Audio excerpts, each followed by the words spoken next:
બાળક સાથે પાલીતાણાથી મહારાષ્ટ્ર ટ્રેનમાં જઈ રહી હતી।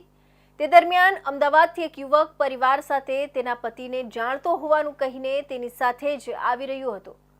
સુરત ખાતે આવી આરોપી યુવક દ્વારા યુવતીને ઉધના રેલવે સ્ટેશને ટ્રેનમાંથી નીચે ઉતારવામાં આવી હતી। ઉધના સ્ટેશનથી 10 કિલોમીટર દૂર ઉતરાણ વિસ્તારની અવાવરૂ જગ્યાએ લઈ જઈ આરોપીએ તેના બાળકની સામે જ મહિલા પર દુષ્કર્મ આચર્યું હતું।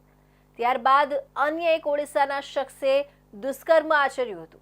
આરોપીઓએ 2 દિવસ સુધી મહિલા પર બે વખત દુષ્કર્મ આચર્યું હતું અને ગંભીર રીતે માર માર્યો હતો। મહિલાએ પોલીસ કર્મચારીને જણાવ્યું હતું કે તે પોતે ભાવનગર રહે છે અને મૂળ મહારાષ્ટ્રની છે। તે 3 દિવસ પહેલા પોતાના 3.5 વર્ષના બાળક સાથે ભાવનગરથી મહારાષ્ટ્ર જવા માટે નીકળી હતી। ત્યારે અમદાવાદ રેલવે સ્ટેશન પર એક પરિવાર મળ્યો હતો। અમદાવાદ રેલવે સ્ટેશન પર હરેશ નામનો એક વ્યક્તિ મળ્યો હતો। તેની સાથે તેનું ફેમિલી પણ હતું અને બાળકો પણ હતા। આ દરમિયાન તેણે મને કહ્યું કે હું તમારા પતિને ઓળખું છું, હું પણ મહારાષ્ટ્ર જાઉં છું, તમે મારી સાથે ચાલો, હું તમને મહારાષ્ટ્રમાં જ્યાં જવું છે ત્યાં છોડી દઈશ। મહિલાને હરેશ સાથે ફેમિલી હોવાથી વિશ્વાસ આવ્યો અને તેની સાથે ટ્રેનમાં બેસી સુરતના ઉધના રેલવે સ્ટેશન પર પહોંચી હતી। આ દરમિયાન સુરતમાં ઉધના સ્ટેશન પર પહોંચતા મહિલાએ હરેશને પૂછ્યું કે મને અહીં શા માટે લાવ્યા છો? મારે મહારાષ્ટ્ર જવાનું છે।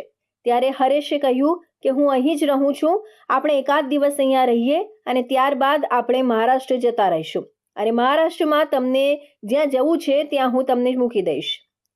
મહિલાએ પોલીસને જણાવ્યું હતું કે હરેશે મારી સાથે દુષ્કર્મ આચરી મારા કાનમાં અને નાકમાંથી સોનાની વસ્તુઓ હતી તે અને મોબાઈલ તથા રોકડા રૂપિયા લૂંટી લીધા હતા।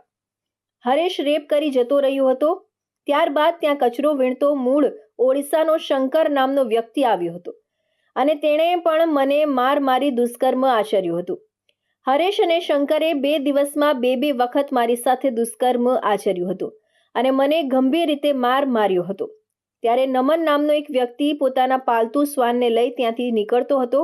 ત્યારે તેની નજર મહિલા પર પડી હતી અને નમને મહિલાની પરિસ્થિતિ વિશે પોલીસને વાત કરી હતી। પોલીસે તાત્કાલિક જ ઉતરાણ પોલીસ મથકમાં ફરિયાદ નોંધી હરેશ અને શંકરને ઝડપી પાડ્યા હતા।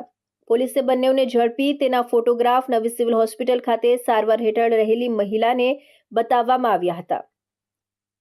वहाँ ये उत्तरायण पुलिस स्टेशन की हद में जो रेलवे स्टेशन है उसके पास में जो खाली जगह पड़ी है वहाँ पे ले गया और सुनसान जगह पे उसको कि मैं भी यहाँ इस खाली सुनसान जगह पे रहता हूँ। ये हरीश जो है वो कचरा बीनने का काम करता है, प्लास्टिक की बोतल उठाने का।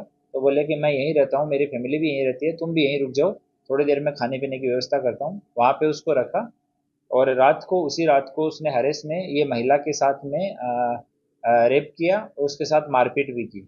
और उसने अपने स्टेटमेंट में भोग बन्नार का कहना है कि मेरे कानों में सोने की बालियां थी, नाक में बाली थी, कुछ पैसे थे और मोबाइल था।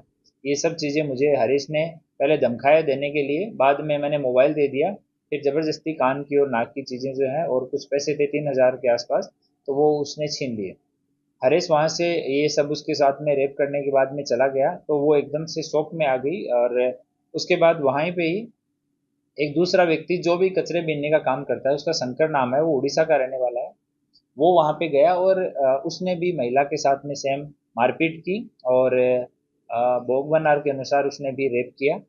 ડીસીપીએ જણાવ્યું હતું કે મહિલાના શરીર પર ઈજાના નિશાનો જોવા મળ્યા છે। હજુ મહિલા મેન્ટલ ટ્રોમામાં છે। તે હજુ પણ ઘટનાને લઈ વધુ કંઈ બોલી શકતી નથી, જેથી ધીમે ધીમે તેની પાસેથી માહિતી એકત્ર કરવામાં આવી રહી છે અને તેમના પરિવારનો સંપર્ક કરવામાં આવ્યો છે। મહિલા ભાવનગરથી નીકળી મહારાષ્ટ્ર પહોંચવાની હતી, પરંતુ રસ્તામાં અટવાઈ જતા પરિવારનો સંપર્ક થયો ન હતો, જેથી પરિવાર પણ ચિંતામાં મુકાયો હતો અને મહિલાનો મોટો દીકરો અને તેમના પતિ મહારાષ્ટ્ર પહોંચ્યા હતા।